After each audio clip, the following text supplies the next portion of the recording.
Okay, moving on.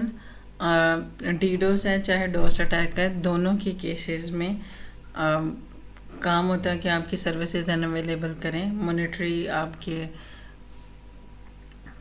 Losses होते हैं, उसके अलावा भी लॉसेस होते हैं। I have already discussed.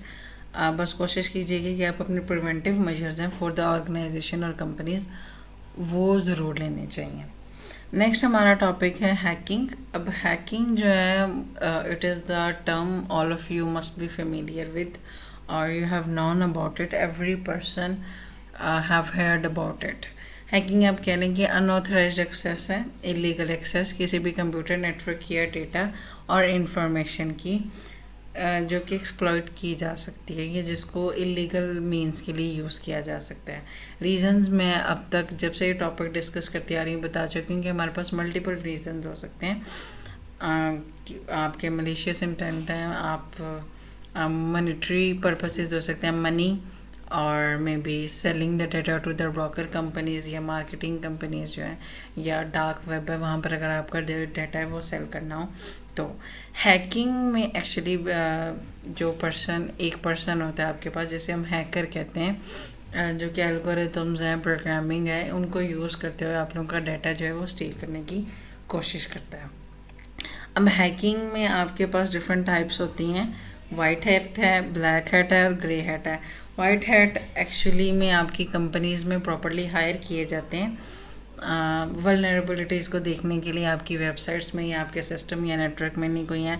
Black hat obviously harmful purposes के लिए होती हैं, टेररिस्ट ऑर्गेनाइजेशंस या फिर किसी रेबेलियस ऑर्गेनाइजेशंस या फिर कोई ऐसा पर्सन जो कि सिर्फ और सिर्फ मलिशियस इंटेंट के तौर पर हैकिंग करे वो। Grey hackers, I told you, mostly government hires grey hackers, उनके कॉन्ट्रैक्ट्स होते हैं, लेकिन स्टिल आप लोगों के एथिकल और अनएथिकल की जो एक कह लें कि बैरियर है उसके दरमियान फॉल करते हैं, सिस्टम्स के अंदर ब्रेक करते हैं, बट समटाइम्स वो सिर्फ और सिर्फ प्रैक्टिस कर रहे होते हैं या समटाइम्स वो हार्ड होते हैं, कॉन्ट्रैक्टेड होते हैं, ये सारी बेसिस हैं उनकी।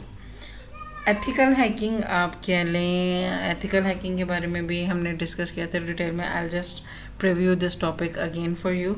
एथिकल हैकिंग आपकी किसी भी सिस्टम, नेटवर्क या ऑर्गेनाइजेशन की नेटवर्क में उन सारी वल्नरेबिलिटीज़ या उन सारे लूप होल्स को चेक करने के लिए जिसकी वजह से मे भी आपको डाउट हो कि कोई भी हैकर या कोई भी पर्सन जो है आपके डिवाइसेस या कंप्यूटर्स में, ऑर्गेनाइजेशन के डिवाइसेस या कंप्यूटर्स में एंटर हो सकते हैं।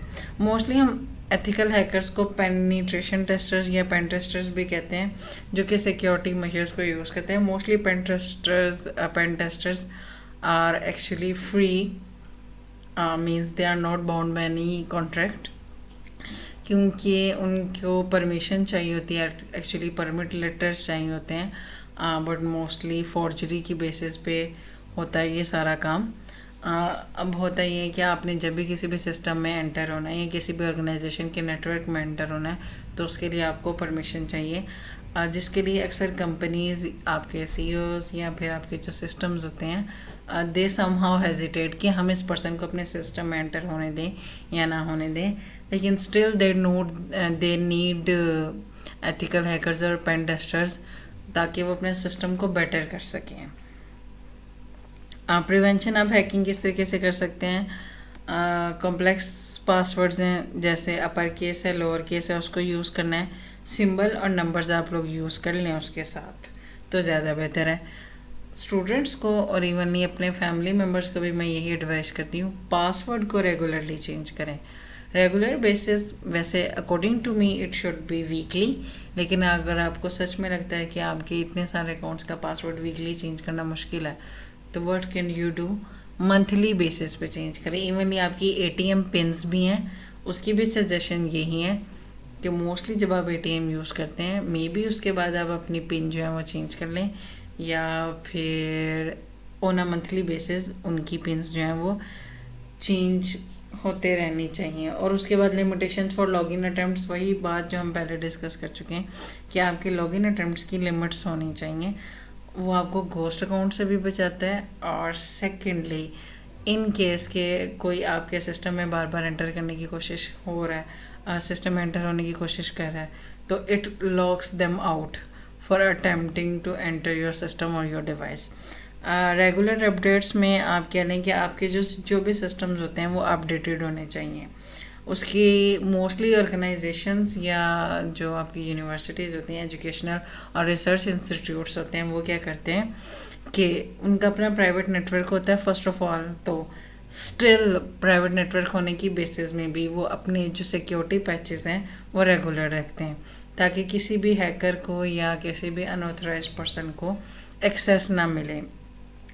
आपकी डिवाइसेस में अगर आप लोगों ने कभी गौर किया हो तो ज़्यादातर सिक्योरिटी पैचेस ही होते हैं। अगर आपकी अपडेट्स में सिक्योरिटी पैचेस हैं तो प्लीज़ उस अपडेट को ज़रूर डाउनलोड करें। उसके अलावा आपकी ऑप्शनल हो सकते हैं, लेकिन सिक्योरिटी पैचेस ऐसी चीज़ें जो कि इग्नोर नहीं की जा सकती। उसके बाद आपका सेकंड ऑप्शन हम फिर वही डिस्कस कर चुके हैं, इनबिल्ट डिफेंस सिस्टम। आपके ऑपरेटिंग सिस्टम जैसे यहाँ पर मेरे पास माइक्रोसॉफ्ट का विंडोज़ का डिफेंडर है, वो यूज़ करें। आपका वो वाकई बहुत अच्छा काम करता है। स्कैन्स हैं, आप वो लोग कर सकते हैं। स्कैन की आपके पास यहाँ पर जैसे मल्टीपल ऑप्शन है, क्विक है, फुल है, कस्टम स्कैन है, ऑफलाइन स्कैन है। ऑफलाइन स्कैन में आपके पास क्विक आपकी जल्दी से दिखता है। फुल स्कैन में आपकी हार्ड डिस्क की एक जिस तरीके से उसने लिखा, एक एक डिवाइस को एक एक फाइल को रीड करता है और फिर करता है। कस्टम में आप अपनी मर्ज़ी से जिन जिन प्लेसेस को अपनी मेमोरी में या सिस्टम में स्कैन करना चाहते हैं। और ऑफलाइन स्कैन में ऑब्वियस ही बात है कि हो सकता है कई केसेस में आप लोगों का सिस्टम जो है, सिस्टम से सॉफ्टवेयर को रिमूव करना बड़ा मुश्किल होता है, तो उसके लिए वो देखता रहता है। ऑफलाइन स्कैन करते हैं और उसके मुताबिक जो है वो फिर आपको स्कैन के बाद सॉफ्टवेयर को रिमूव करके तो आप लोगों की डिवाइस रीस्टार्ट कर देता है बिल्कुल इनिशियल कंडीशन पे, जहाँ से मुझे याद आया कि मुझे भी एक फुल स्कैन लगा देना चाहिए। It is taking time for all the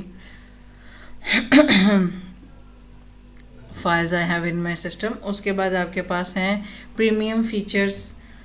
अच्छा, लो कॉस्ट समटाइम्स लोग समझते हैं, या फिर ऑर्गेनाइजेशन तो इस तरह के बिहेवियर कम ही रखती हैं, लेकिन जो आम यूज़र भी है जिसका इंटरनेट के साथ ज़्यादा इंटरेक्शन है, वो ये समझता है कि may be premium features costly हैं, but they are not costly at the risk of your credentials being stolen. अगर आपके ईमेल्स, आपके पासवर्ड, आपकी अकाउंट डिटेल्स या बैंक डिटेल्स स्टील हो रही हैं, तो मेरे ख्याल से आई डोंट थिंक सो कि वो कॉस्ट जो आप बाद में बेयर करेंगे, उसकी बजाय अगर आप अपने प्रीमियम फ़ीचर्स, अगर आपको जैसे मैकैफ़े के बारे में मैंने आपको बताया, वहाँ पर आपके पास मैकैफ़े में यहाँ पर आपके पास उसने प्लान्स भी दिए हुए हैं कि किन किन प्लान्स को यूज़ करते हुए आप अपने आप को प्रोटेक्ट करना चाहेंगे। तो मेरे ख्याल से अगर आपको ऐसा कोई प्लान मिल जाता है जो कि एक्सेप्टेबल हो, जैसे ये $119 का, तो that is expensive, but still अगर आप मतलब पूरी फैमिली के लिए बाय कर रहे हैं ये, तो डैट इज़ वाइज के प्राइस ज़्यादा है, लेकिन मेरे ख्याल से ये कॉस्ट आप बेयर कर सकते हैं। आम यूज़र को मैं नहीं कहूँगी, एक कॉमन यूज़र या एंड यूज़र जैसे कि स्टूडेंट्स होते हैं या ऑफिस वर्कर्स होते हैं जिनका इतना ज़्यादा काम नहीं होता। ऑर्गेनाइजेशंस, इंस्टीट्यूट्स और रिसर्च इंस्टीट्यूट्स अपनी तरफ से देते हैं, लेकिन कोई ऐसा पर्सन है मतलब जिसने स्मॉल बिजनेस शुरू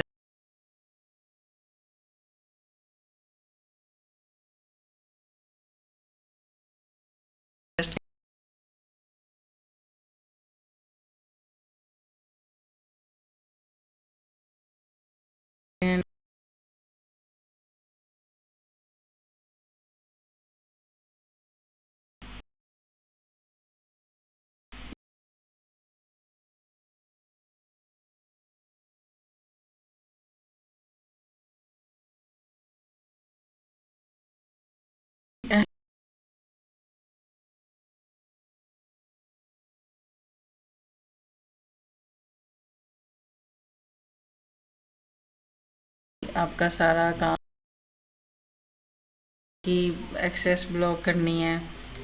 उसके बाद आपका देखना है कि इनकमिंग आउटगोइंग ट्रैफिक, जिस तरह आपने HTTP एक्सेप्ट करनी है, HTTPS की एप्लीकेशन और वेबसाइट जो आप एक्सेस करते हैं अपने सिस्टम के ज़रिए से, या फिर कोई एप्लीकेशन डाउनलोड होती है तो उसके भी अलर्ट्स जो होते हैं वो।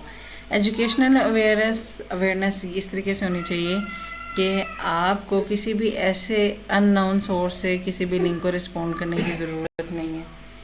उसके बाद आपकी ओरिजिनल वेबसाइट है या जो लिंक है शुड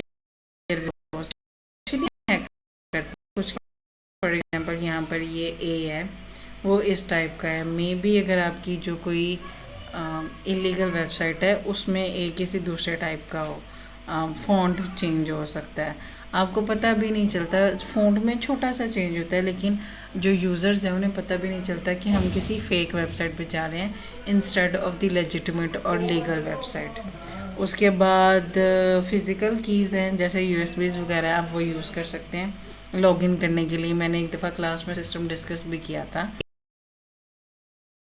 कि वो लोग की जरिए से अपने सिस्टम्स पे लॉगिन करते हैं। और आपका जो पासवर्ड है वो भी रेगुलर बेसिस पे चेंज होना चाहिए।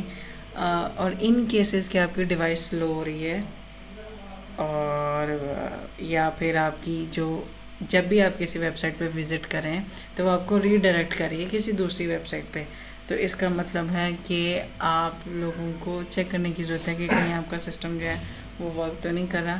For the my system that hanged, उसकी रीज़न ये है कि उस पर लोड काफ़ी ज़्यादा है, काफ़ी देर से मैं काम करी। ओके,